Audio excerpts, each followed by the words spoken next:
And the voice of the Citadel, Luke Morrow. Mike's up.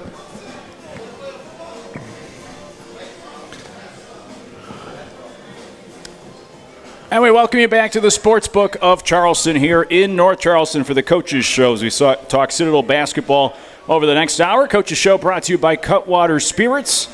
As the Bulldogs coming off a nice win against Western Carolina on Saturday. Get ready for a road trip this weekend. We'll break it all down over the next hour. You can always submit questions as well. If you're here in person with us, ask your questions for Coach. And we'll get to all sorts of things related to Citadel basketball here this evening. Coach Conroy, of course, with us. Coach, good evening. How are you?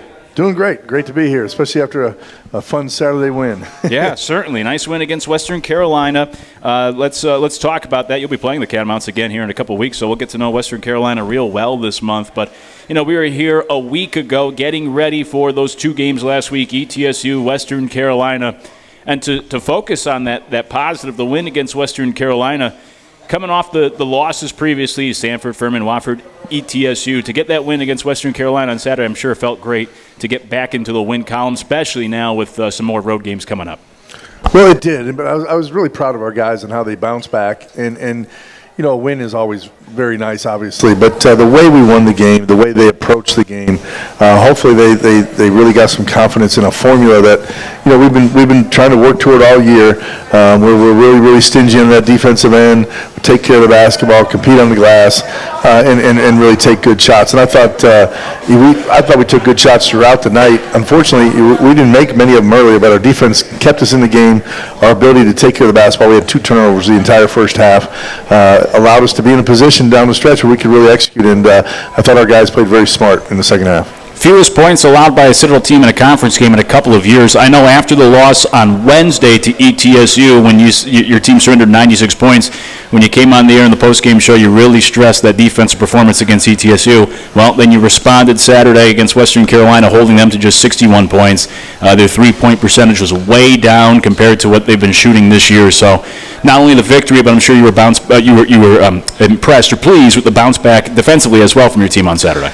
I really was. I thought that was the name of the game, and I was not very pleased after the East Tennessee State game. I just didn't think we played the type of basketball we need to play on the defensive end, and it just got away from us a little bit. But our guys were able to refocus and realize that a lot of what you do on the defensive end is triggered by your offense, by your shot selection, the position you put your defense in, and getting back in transition defense, and certainly turnovers. If you remember, we turned it over, I think, 7 times just in transition where we have the advantage. We're going the other way, and we turn the basketball over carelessly in transition. Just can't afford any of those. And we had just one against Greensboro, and that's why we had a great chance and then we were able to win that game. But defense was certainly the theme of practice leading into this weekend, and our guys really thought did a great job.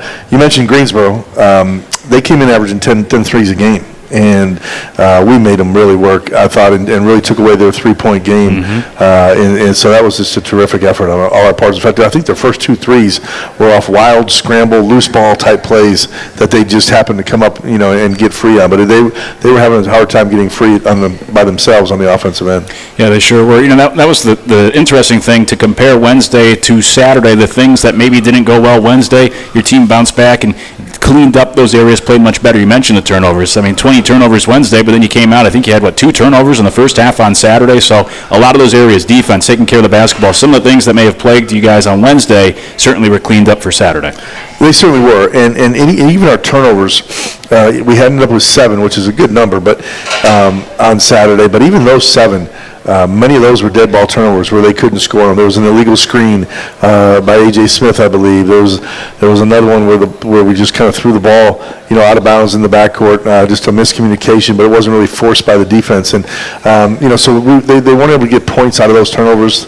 To borrow a football phrase, the pick six. They didn't have any pick sixes on Saturday.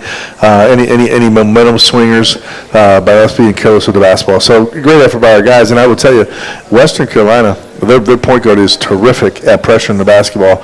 And so I would really give, Madison had some foul trouble in this game. It wasn't able to play many minutes at a time. But Elijah Morgan really steadied the ship, did a great job of being tough, under pressure all night, getting us into our offense and allowing us a chance to win.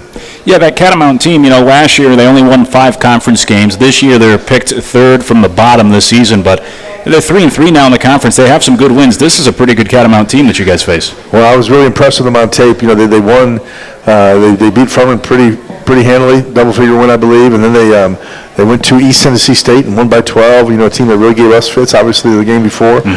So they were a formidable, you know, opponent coming in here on Saturday, and one that I thought was playing with a lot of confidence. And I think they were a little surprised by the Bulldog team that they ran into, because I thought coming in they were flying pretty high. And a pretty good environment as well. Announced crowd of about 1,500. I know it's something you highlight all the time about that home crowd and getting the people out there for that good energy. And there was a pretty good home court environment there Saturday for the victory as well. It really was. I think our fans have been fantastic. I think as we continue to build this program and play more, you know, consistent, solid basketball, I'm really encouraged by what we can do in McAllister Fieldhouse, and a lot of people have helped along that way. Cody Cutno and guys like that have really helped try to restart the McAllister Maniacs. The Commandant's office has been very supportive. General Walters, everybody's been really good about helping us try to build this thing, you know, back where McAllister's a tough home court every time we step out there. That win against Western Carolina snapped a 4-game losing streak. You know, 4-game losing streaks are going to happen during the season, but as a coach, do you do anything different when you lose a couple games like that to make sure the guys mentally are still locked in to go out and have a performance like Saturday? Because in everything we do, right, if you go out and you golf, you hit a couple of bad shots, you can lose your confidence pretty easily. Do you as a coach make sure that after a couple of losses, hey, no reason to lose our confidence, let's go out there, play our basketball, and when you do play your style, do you see what happened on Saturday? Well, you certainly try to educate them, you know, all and keep them in tune with what the process is and how we keep getting better every day. We pride ourselves on being a developmental program, and that's easier said than done. Everybody would raise their hand and say, hey, I want to be better. But in order to get better each day, you have to take that feedback. And sometimes that feedback, you know, is in terms of a loss or a tough performance. But we're going to stay really consistent with how we prepare. We're going to watch that film after every game. We're going to grade it the same way, try to be as objective as possible, and then decide how, you know, what we need to break down with each individual. We stay with our individual workouts. Many programs just do them in the summer or in the fall. We stay with our individual workouts all throughout the year. One of the things that I did before, but really kind of ramped it up now that I've worked with the Patinos and kind of seen their style of doing that. And Rick Pitino is kind of a legend of the individual workout, if you will.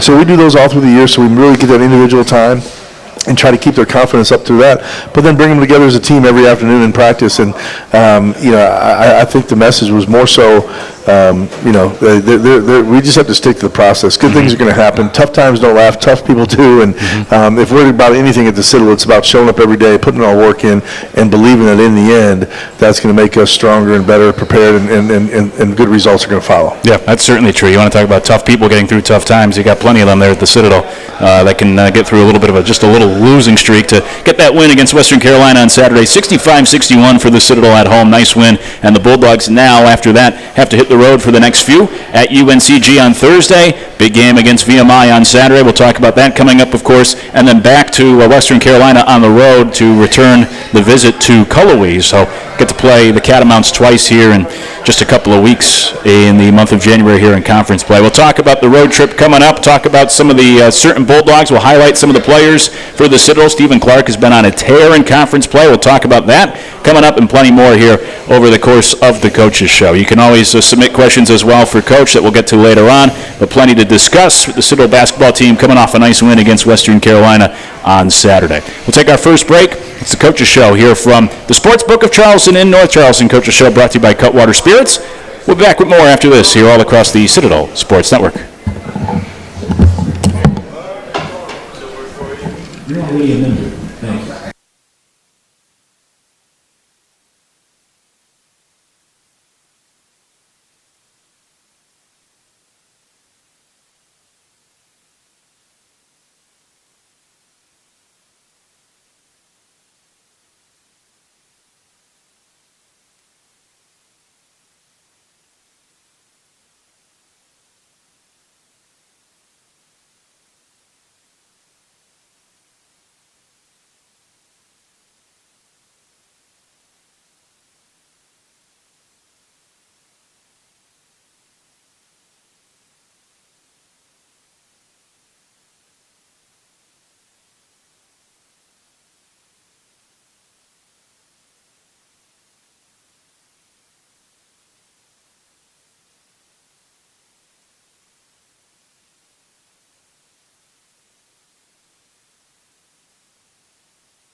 Back on the Coaches Show here at the Sportsbook of Charleston in North Charleston. The Coaches Show brought to you by Cutwater Spirits, as we are here every Monday night talking Citadel basketball. Last Monday, of course, we were leading up into the national championship game, and tonight you have the Buccaneers Cowboys on Monday Night Football as well. Anytime you want to watch a game, no place better than here, the Sportsbook of Charleston in North Charleston, to come watch a game. Coach's Show brought to you by Cutwater Spirits. Coach, I know, of course, you guys are busy with your game on Saturday with Western Carolina, but once that game ended, and of course there's always work to be done, you have a chance to enjoy some of the wild NFL playoff games this weekend? Oh, I'm a big football fan, so I take a peek at it. It was enjoyable to have a Saturday afternoon where you could watch a little bit of the NFL as you're grading the film and those type of things, and spend some family time. But the NFL has been that's been lights out. It's been a lot of fun to watch. Yeah, it sure has. Buccaneers Cowboys tonight to finish up this first round of the playoffs. Let's get back to your Bulldogs and looking ahead at this week now. So UNCG Thursday night, VMI Saturday. And then even if we look ahead to next week, you have Western Carolina. So 3 straight games on the road. We're in a stretch here of 5 of 7 on the road here early on in conference play. And UNCG, VMI, tough places to play. So you get that nice win on Saturday, but now you look ahead, it's another tough week on the schedule where we have to go to UNCG and to VMI this week. Just what's the look ahead as you get ready for a road trip like this here this weekend? Well, I think the key takeaway, anytime you go on the road, it's tough, and these are, as you said, tough places to go. Anytime you go to Greensboro, I think they're the best defensive team in the league, and then you go to VMI. You know the key that's to be waiting for us up there on a Saturday afternoon. So it's a tough stretch from that regard, but I think the key takeaway is the last game we had. Like we needed to find that formula again of playing that type of basketball where we really are valuing possessions, we're being efficient on both ends of the floor. It's the only chance you have to go on the road and win, in my opinion. And so we showed that early in the year. We found that we had a true road game at New Orleans. We had a road game at Charleston Southern. We won 2 road games against Division I teams, which hasn't happened very often. At the Citadel in early November, and so our team had that. I think as we were trying to find ourselves with some different players and get the rotation straight, and these guys are extremely coachable. I think we just strayed maybe a little bit on our shot selection and maybe on taking care of the ball a little bit, and it doesn't take much to get that balance where it goes the other way on you, and people can spurt on you. And I thought there were several things. I think the Furman game and I think the East Tennessee game, there was 2 spurts in there that really made those scores look tougher than the games actually were. I thought if you were at the game, there were a lot of competitive moments, but we just let it get away from us. We didn't manage the game well enough. We'll need to take that lesson on the road if we want to be successful. You mentioned players, you mentioned the rotation, so let me take that opportunity to ask you about a couple of guys. I mean, Tony Carpio was one of the MVPs of Saturday's victory. True freshman, he played a career-high number of minutes, and he scored the first 7 points of his career. And outside of just the points scored, had a couple other nice plays that may not necessarily show up in the stat sheet. So for Tony to step up there in a big spot Saturday as a freshman, I'm sure you were very pleased with what you saw from him. Incredibly pleased, and really happy for him. He's a terrific young man, does a fantastic job in the classroom, in the Corps Cadets, and has been working so hard on that basketball court. And as I talked about before, we continue the individual workouts all year long. We never really stray from those, and he just kept showing that he was getting closer and closer and closer. And it takes every player, a different time. Everybody expects, so much out of these young guys now, but there's such an age difference in college basketball. I mean, you're expecting 18-year-olds sometimes to go out there against 26-year-olds, and sometimes it takes a little bit longer. And Tony's process in the past would have been something really common. Even you would say it was fast that he got to this point this year, because you would have thought maybe a sophomore, junior, but people don't think like that anymore, and perhaps they should. But it was great to see Tony experience that moment. Huge hand in us winning that basketball game, and I think you're going to see really good things from him going forward. He brings us a physical presence. He's not afraid to bang with anybody. He's strong. He's got good touch. You saw that he hit the little 15-footer. Mm-hmm. He knocked in his free throws. He can do some things. He's got good hands. We expect some great things out of Tony going forward in the future. And like I said, he's everything you wanted at Citadel. He is a fantastic student, terrific cadet, and just an improving basketball player every day. What is it, as a coach, what is it about a player in practice? Can you pinpoint, can you put your finger on that trait that you see and you say, okay, this kid's ready? Is it different for everybody? Was there something in particular you saw with Tony, or is it just more of like a sense, because you see these guys every day, that, okay, he's developed enough where we can use him, in a big spot now? Well, and your question is right to the heart about what I love. I've always prided myself on being, a coach that was about the individual development. I like that as a player. I appreciate that as a player. I thought when I was here, I was able to play under a guy that was a terrific teacher in Randy Nesbitt. I've always valued that part of the game in college basketball and the teaching aspect of it. It's different with everybody. You might have a young man that needs more strength. He might need to improve one skill that is really important to his position. Sometimes it's just the speed of the game, decision making. Sometimes it's one side of the ball. It's about maybe he was really emphasized that he was a great scorer coming in, but he just doesn't understand the defensive concepts. And maybe in high school was never asked to do that part of it, because people don't want to get star players in foul trouble and different reasons like that. So it's different with everybody. I think for the most part with our guys, because we have some other ones, and our other freshmen. Everybody knows Madison Durr and A.J. Smith have been playing, but I see them improving as well. Colby McAllister for us is another one, and I think with our guys, it's just a matter of, as they've adjusted to the speed of the game and decision making. I think you're going to continue to see better and better things out of them. Hey, you bring up a good point.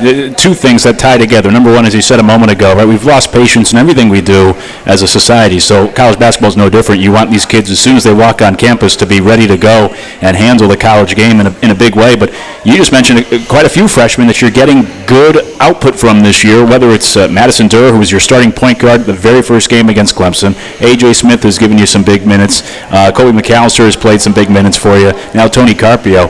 You look at your team, obviously you have the veterans of Elijah Morgan, Austin Ash, and Stephen Clark leading the way, but you are getting some valuable time from freshmen, and the old cliche, the best thing about freshmen, they become sophomores, but when you get these minutes and this production from these freshmen, that has to be very encouraging to see these guys have this impact right away at such a young age for you in the program. One thing I love about this group, and if you think back through the season and when you first watched them play significant minutes, it's held true with all of them, but they have absolutely no fear of the moment. They're a very confident, competitive, love basketball group. And if you think back to the first time you saw Colby McAllister, he takes the floor against Clemson, a team that's leading the ACC right now, and he's shooting lights out. They couldn't find him quick enough. He was knocking in all those shots. You see Tony in his last game, his first significant minutes, and he hits a home run. Madison, AJ, like there's no fear in this group. They're going to be. And they love basketball. I just came from the gym now. They have a day off. I was walking by my office, and there's 3 of them in there shooting right now. So they love basketball. They work extremely hard at it. They have talent. They're going to be really, really good basketball players for us. Yeah, absolutely. Already seems that way.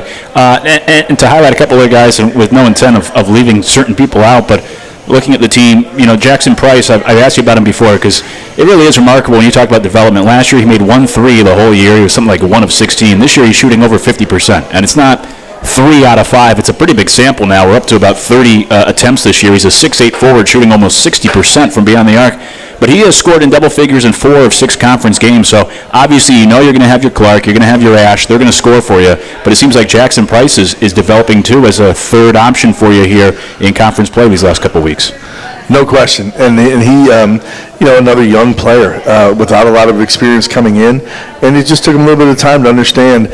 Sometimes I can talk funny, and have maybe different terms than a guy has used to playing under before, or different standards and things like that. But been encouraged by all of our guys how coachable they've been, and Jackson has an extremely bright future. There's not many guys his size that can step away from the basket, and it is a smooth stroke. Like we need to get him more threes. I told everybody before last game, and I told our team, we need to get him more looks at the 3.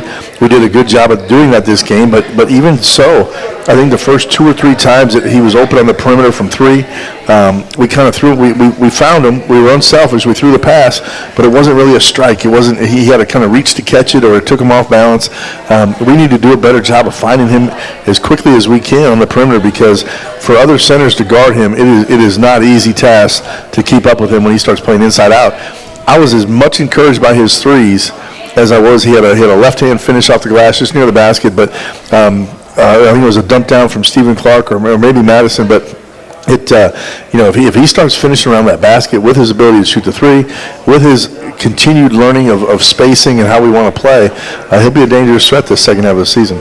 Yeah, along those lines, as you said, I mean, that's become a big thing, especially in the NBA, but a lot of colleges have it now where you have that 6'8", 6'9" guy who can step out, play on the perimeter, and shoot threes. And you mentioned the mismatch for a lot of centers. I mean, what a weapon that must be to have somebody of that size, that athleticism, that can play inside, but then, man, he steps out and he's shooting 60% from beyond the arc.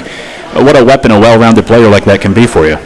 No question. And I think back to his kind of debut this year, and it was really against North Carolina where he really showed his ability to help us out, where he could bring big centers like Bacot away from the basket. And, that is something that I preach to our guys all the time about, true competitors. Every single rep matters in practice and in games. And it's not just coach speak.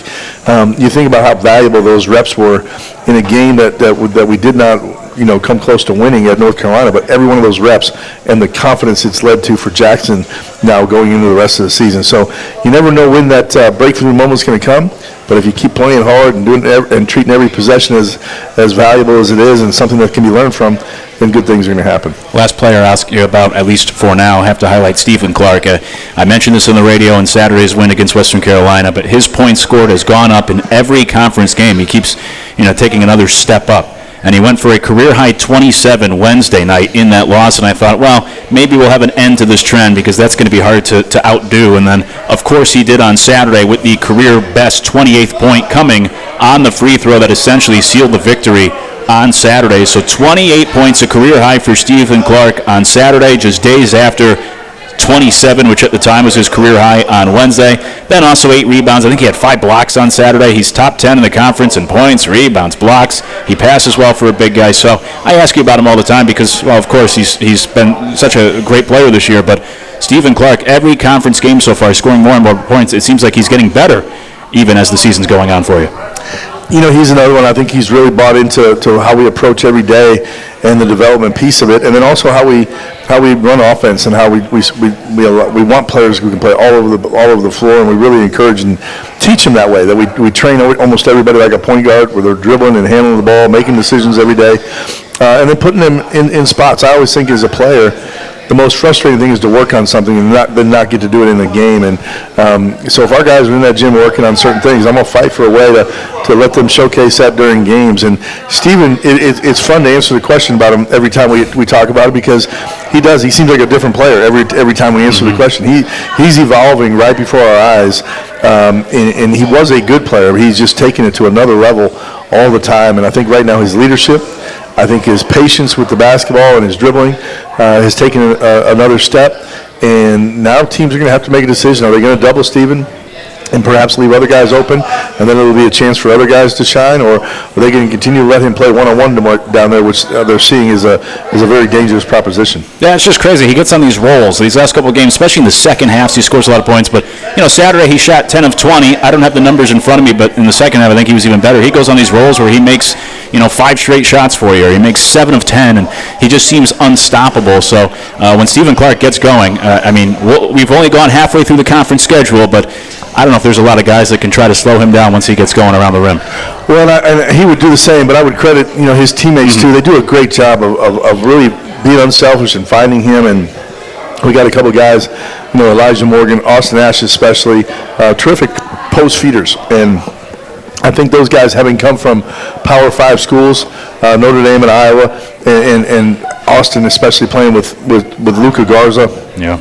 Like, they've learned how to really feed the post, where a lot of times when you're, at schools that tend to play their bigs on the perimeter or don't have as big of guys, you don't become as proficient in feeding the post as some of our guys are, and some of our guys have done a terrific job that way. Yeah, they sure have, and Clark reaping the benefits from his teammates. The Bulldogs getting that nice win against Western Carolina, hit the road this week for UNCG and VMI. We'll circle back to that road trip, look ahead to the games upcoming, and continue to talk Citadel basketball. The head coach, Coach Conroy, here as we're at the Sports Book of Charleston in North Charleston, where we are every Monday night talking Citadel hoops. Coach's Show brought to you by Cutwater Spirits. It's time for another break. We'll come back with more in regards to Citadel basketball after this here all across the Citadel Sports Network.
Charleston, the Coach's Show, brought to you by Cutwater Spirits, and you can find us here at the Sportsbook of Charleston every Monday throughout the Citadel basketball season, talking Citadel hoops. The Bulldogs coming off a victory against Western Carolina Saturday, 65-61 at the McAllister Fieldhouse in front of nearly 1,500, and now hit the road for Thursday night at UNCG, 7 p.m. tip-off. Saturday, a big one, at VMI, 1 p.m. Saturday afternoon, and then even next Wednesday against Western Carolina.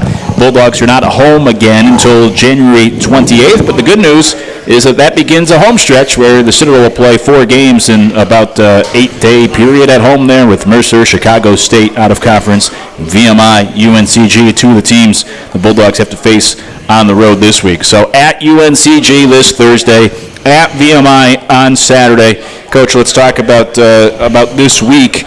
Typically in the Southern Conference, it's Wednesday and Saturday, but when UNCG gets involved, sometimes that changes things, and then also you have the long trip to VMI. So this week you're playing on Thursday and Saturday. Does that make any difference? Do you like having the extra day before the first game? Is it too quick of a turnaround that you would prefer for the second game? Does it make any difference to play Thursday, Saturday this week? Well, basketball, we're fortunate in our league. I mean, most of the time, we don't have to adjust that much. We're usually Wednesday, Saturday, and I would prefer that.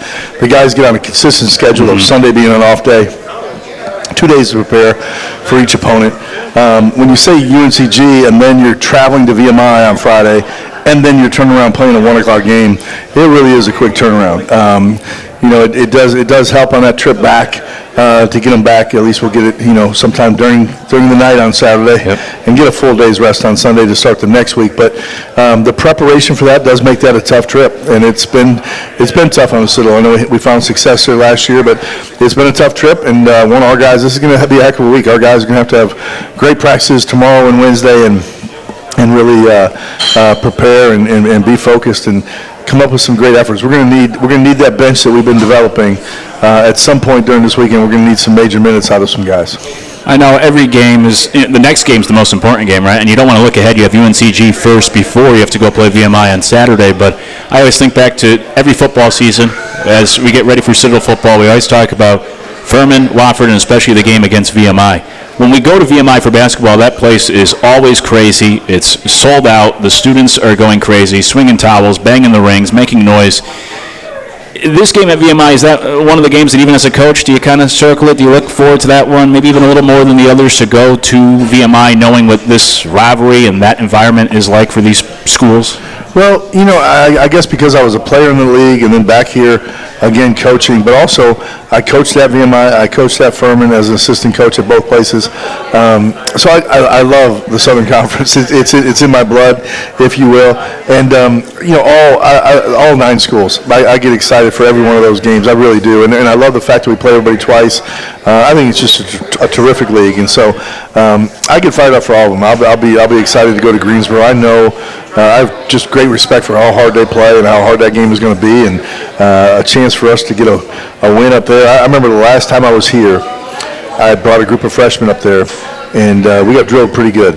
And Zach Urbanus, Austin Dunn, Cameron Wells, Brian Schroeder, you name it, John Reynolds. We sat in that gym after the game before we went on the bus, and I showed them a banner. They had hung a banner of a group of young men that had gone to Greensboro and kind of got their brains beat in as freshmen, but all stayed together, and then they hung championship banners when they were seniors and that kind of thing. And we talked about that. And so every place I go in the league has special memories for me, and because of that, it's not hard for me to get excited about the games. I try to relay it to our new guys who have only maybe been here a year or don't really know, just because these will become special and cherished memories for them down the road, and take advantage of every moment they have. But this is going to be a heck of a week, heck of a challenge. Mm-hmm. We go on the road, and have 2 great opportunities to have some really make some headway as a team and get some momentum, and also create some great memories. Everybody has a different way of doing things. We've gone about a half a year. I travel on the road with you guys, of course. I haven't asked you about it. We've talked about it, again, going back to the coaches' shows we do with football. We'd ask the coaches about handling those road trips. But, you've been a head coach now in multiple places here for a number of years. I'm sure you've picked up things over the years. So all this is to lead up to my question of, when it comes to road trips, if someone came to you for, advice, and they would ask, what are some of the most important things? What are some of the things you like to make sure that you guys have under control or that you stress when you go on the road? What are some of the most important aspects of a road trip from a coaching perspective to make sure the guys are ready to go when we tip it off wherever you're playing? Well, this will sound kind of like a contradiction in philosophy, but I want things like our coaches to be as consistent as possible. And so what we try to do, no matter what's going on, we try to get to 7 o'clock the night before for our dinner. And that really, and we do the same thing at home, where we always try to eat 7 o'clock the night before we play, so that we start kind of a 24-hour period of, okay, no more tickets request, no more, outside distractions, put everything else away. We're gonna try to lock down this next 24 hours and be as consistent as possible, and also give you guys as much free time as possible, not overburden you with a lot. And so we just focus on the game and get ourselves ready for to be our best. I do that because when you go on the road, expect the unexpected, and don't lose your mind. So I would tell any coach, I can't tell you how many games we've won when pregame meal was late, or the bus had a flat tire, or numerous things you can name. And if you just kind of you prepare, you make sure you feel good about how you planned ahead of time and you had everything covered. But then once it happens, you just go with the flow and know that that's part of winning on the road. And let's have fun with it. And so I try to have fun when we go on the road and not get too off kilter on some of those things. I have a good friend of mine sitting here tonight, Bill Connors from Myrtle Beach, but he can remember, he can attest. We were on a tough streak, and Coastal Carolina was going to play at Winthrop, and sure enough, the bus broke down. We hadn't beaten Winthrop there, I don't think, in Greg Marshall's tenure, and we won that game and started a long, long winning streak. So you never know how things are going to happen. Yeah, absolutely. That is true. When it comes to the actual environments, do you do anything differently to prepare your teams? I like at least 2 games. They're tough places to go play, but kind of for different reasons. UNCG is a big, typically a big arena that you go and play in. VMI, much smaller, but the crowd is right on top of you, and they're very loud. Other than the X's and O's, do you do anything to stress, how to be able to handle a different environment when you go on the road to the team for certain trips? Really just what I always talk about, our style of play and valuing every possession. And if you can take care of the basketball and compete on the glass and you'll be balanced, play both ends of that floor, and not be one-dimensional, I think it gives you your best chance to win on the road. We've had some terrific road teams, before, even at the Citadel. We won 9 on the road one year. I think it was 2009. And it was just that formula. But I do let the guys, I don't usually go over there with them because I want them to be relaxed, but once we get in town at 7 o'clock and have our meal, and if they want to go over and free shoot for 30 minutes at the opponent's gym, just kind of hang out and get used to it, because a lot of them have never shot in those facilities. They normally all take advantage of that. And then we'll have a game day practice where we go over there, but we're not on the long end of the game day practices, and we're more of a fundamental type group on those as well. It's not just a walkthrough, but that's just been kind of our formula. You referenced John Reynolds earlier when talking about your teams from previously. He's now part of your staff as an assistant. Is it interesting? It's almost like a father raising a kid, and then they become co-workers down the road, or the son starts working for the father down the road. Is it unique to have him play for you, and now he's an assistant? He's part of your coaching staff here. These almost a decade later now. How's that experience been? John is incredible, and he's going to be unbelievable. He is an unbelievable coach right now, and what his future is going to be is very, very bright. He'll be a successful head coach when he feels like he's ready and wants to do that. And just couldn't really thankful that he's part of our first staff here coming back. Loved coaching him, loved being around him. So to reestablish that relationship and be able to see him every day, work with him side by side. I always say, there's the great thing about the Citadel is, no one loves the Citadel more than I do. But the great thing about it is there's a lot of people that love it just as much. And John I put him certainly on that same page. He lives and dies it, and it's great to have him back. And along those same lines, my son Hunt, because he was with us in Minnesota, and to see him go player, GA out on our staff at Vanderbilt, and now be on the staff with us here. It's fun to see these guys grow and start chasing their dreams. Yeah, I can imagine so. And good to have both those guys as part of the coaching staff here with the Citadel Bulldogs ready to hit the road this week at UNCG Thursday night, at VMI Saturday. We'll come back with our final segment of the Coaches Show coming up. And if you're in attendance with us in person here at the Sportsbook of Charleston, you can submit questions that we'll get to as well for Coach coming up. The Coaches Show brought to you by Cutwater Spirits as we hang out here at the Sportsbook of Charleston in North Charleston, as we do every Monday night, talking Citadel basketball for the Coaches Show each week. We'll come back with one final segment for the Coaches Show tonight here after this, all across the Citadel Sports Network. Hold on, fan.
Back on the Coaches Show here at the Sportsbook of Charleston in North Charleston. The Coaches Show brought to you by Cutwater Spirits, and we're here every Monday talking Citadel basketball here throughout the Citadel Conference season for basketball. You can come out and join us in person every Monday, and if you do, you have a chance to submit a question. We'll get to a couple of questions here in a moment. The best question for Coach each week usually gets a prize pack courtesy of the Citadel Athletics, and also you get 10% off your meal just by wearing Citadel gear. So come out and join us each Monday here moving forward. Talk Citadel basketball, wear your Citadel gear, get some good food, and also have a chance to interact with Coach in person, ask a question that we'll get to on air. Before we get to those questions, just as a quick aside, on Thursday, the Citadel football team introduced their new head coach, Maurice Drayton, officially, and today announcing Keith Jones as his chief of staff. So the coaching staff not official yet, but will include a lot of former Bulldogs returning to their alma mater. So it was great to see it with basketball, football, baseball, all three programs that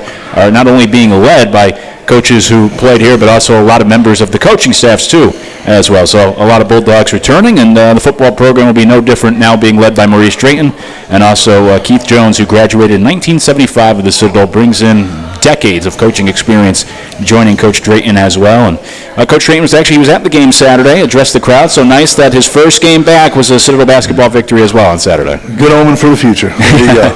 Hopefully so. Let's get to some of these questions here that were submitted. I think we've broached this before, but your favorite memory at McAllister Fieldhouse from all your time, whether player, coach, favorite memory or memories at McAllister Fieldhouse? A lot of them. I'm sure. But probably my favorite was just the first time, because I don't think many people gave us a chance, but the first time when I was back as coach, and when we were able to knock off the College of Charleston. And those guys, that was kind of the beginning of a long winning streak. We had some tough endings to some games. We were just kind of sputtering around a little bit around 500, but then we got that victory, and in front of a great crowd. And then we went on the road and knocked off Sanford. It was one of those quick turnarounds, a Saturday, Monday type of deal, and we were on our way. And then I think we won 13 straight or whatever. But that first time of beating College Charleston was pretty special for our guys. Yeah, and that's a good one. A lot of memories, as you said, I'm sure, from your years at McAllister Fieldhouse. We mentioned the NFL playoffs earlier. Finishing up the first round tonight with the Buccaneers and the Cowboys. Someone's asking for your Super Bowl prediction. Who do you think is going to win the Super Bowl this year? Oh, boy. Put you in the spot. They're asking coaches to step outside of his box a little bit. That's right. We're going to hold you to it, too. Well, I don't know. I'm going to have to think about it. We're going to come back. That might be question tonight, because though I enjoy watching it, I haven't really looked at all the teams that serious to try to figure that out. Once the Bears are out, which was a long time ago. Yeah. But it was interesting because I've lived in New Orleans at Tulane, and then just recently up in Minnesota and Nashville with the Titans. It's not hard to really follow those teams, and so I was a little surprised when Minnesota got knocked out last night.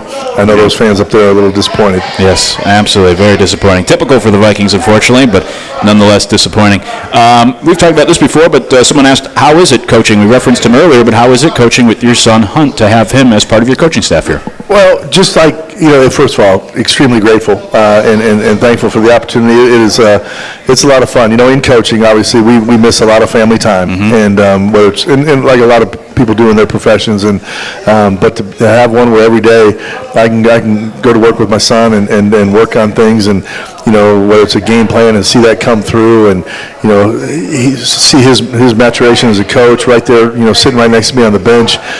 It's just really, really neat, and it's just like a player.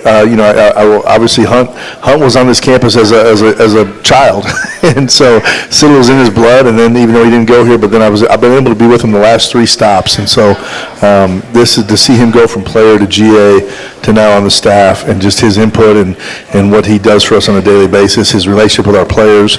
He does a lot of the individual workouts and things like that for him. So a lot of our players' development, goes right back to him. And so I think he's done a fantastic job in that regard, and thrilled to have him.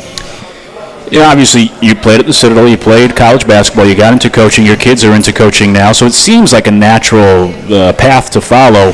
For them growing up, was it always basketball? Did they have a basketball in their hands as soon as they could walk? Was it always basketball all the way for your kids growing up? when I grew up, it was kind of the sport every season. And I really encouraged our because I didn't want to push them toward basketball necessarily. And they played all the sports. Hunt was a very good baseball player. I thought that was the way that he was going to go. They all played, all different sports. Hannah was into volleyball. Riley played football, basketball, and baseball when he was here as a child in Charleston. But then they just kind of gravitated toward the basketball part of it as they got into high school and went to a little bit of a larger high school in New Orleans where you almost had to pick a sport. Hunt still played two. He still played baseball, basketball. Riley just played basketball. Didn't try to push it on them, but I think it got in their blood early. Yeah, it just seems natural to follow that path one way or another. Lastly, we were talking about the practice schedule earlier. Do you have a favorite day of practice, or at least a favorite portion of the prep that you may enjoy the most as you get ready for a game each week? I love practice, and there's a lot of coaches will tell you they don't enjoy the games anymore after a certain stage, but they enjoy the teaching at practice. I truly enjoy all aspects of it, but practice is really, really special, and I think it's so exciting in the summer when they first come back, and you're just teaching the game. You haven't tried to put them any parameters on them yet about, hey, here's how these five guys can play together. It's just that individual guy. And I think it's neat to see them work on new skills, and you try to help teach them those things, and then incorporating. So the early stages of practice to me are just an awful lot of fun.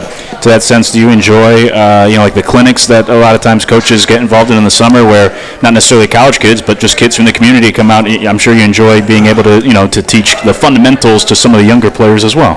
I do, and one of the things last time we were here, we've always had really big camps, and we've already had some signups. We've got those going again.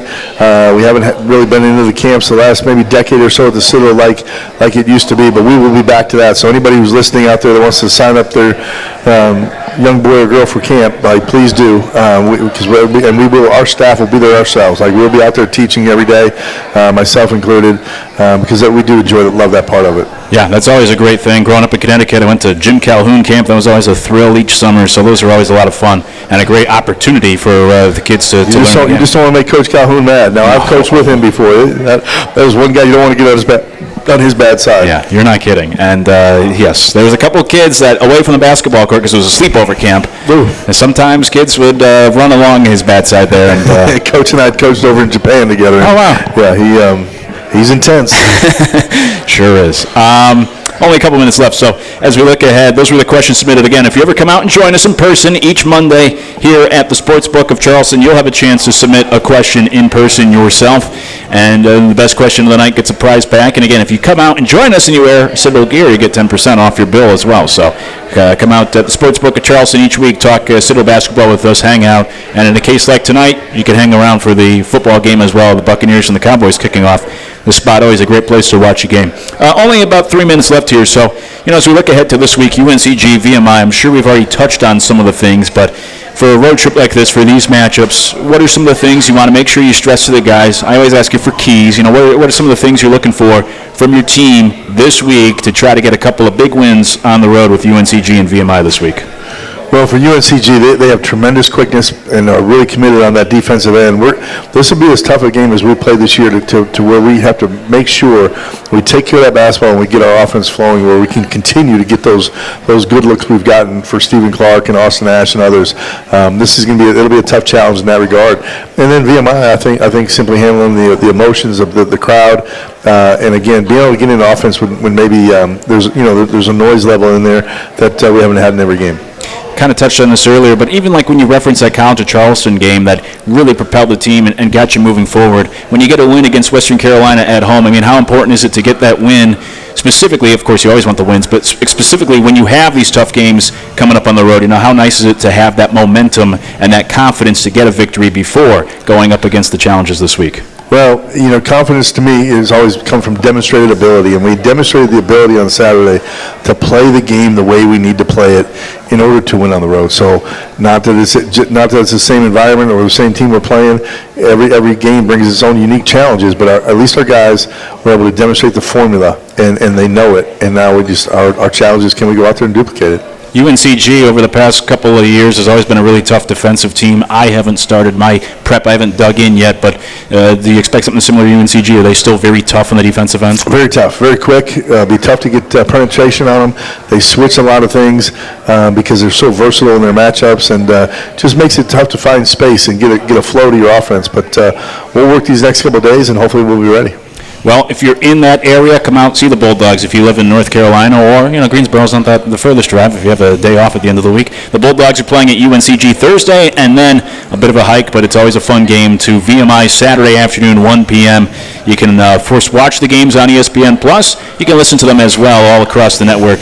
However, you've been listening tonight, in fact. Same way you can listen to the games Thursday and Saturday. 102.1 FM, 1450 AM locally, online at thecitycharleston.com, via the TuneIn app as well. And anywhere on your phone, computer, anywhere in the world, you can listen to the Bulldogs or watch them on ESPN Plus as well. UNCG Thursday night at 7 p.m., VMI Saturday at 1, and then we will be back here for the Coaches Show next Monday to talk about whatever happens in these games on the road. But, Coach, appreciate the time as always. Best of luck this week. We'll catch up with you Thursday on the radio side to get ready for your Bulldogs taking on UNCG.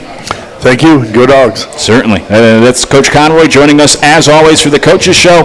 Again, we'll be back here next Monday at the Sportsbook of Charleston in North Charleston, and we'll be on the road this week at UNCG Thursday, at VMI Saturday. Tips off Thursday night, 7 p.m.